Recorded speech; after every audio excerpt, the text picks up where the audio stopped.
तो आज मैं समझाने वाला हूँ मैक्सिमा और लोकल मिनिमा का मतलब क्या है। हाँ तो मेरे प्यारे बच्चों, आज के सोर्स में हम पढ़ने वाले हैं जेई मेंस और सीबीएसई का बहुत ही इंपॉर्टेंट टॉपिक है मैक्सिमा और minima. Local maxima local minima क्या होता है, इसमें से बच्चों को बहुत ज़्यादा हर्डल होती है और कंसेप्चुअल क्लैरिटी तो आती ही नहीं।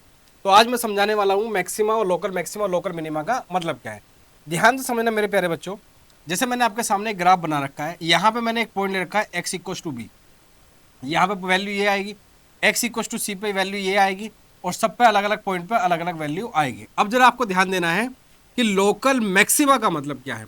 एक्स इक्वल टू बी पे ये वैल्यू है।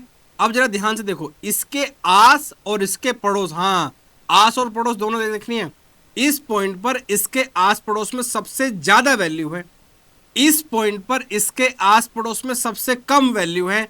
इसका मतलब किसी पॉइंट पर उसके नियर बाई पॉइंट पर अगर सबसे ज्यादा वैल्यू आ रही है तो उसको बोलते हैं पॉइंट ऑफ लोकल मैक्सिमा, और किसी पॉइंट पर उसके आस और उसके पड़ोस, उसके मतलब उसके नियर बाई पॉइंट पर सबसे कम वैल्यू आ रही है तो उसको बोलते हैं पॉइंट ऑफ लोकल मिनिमा।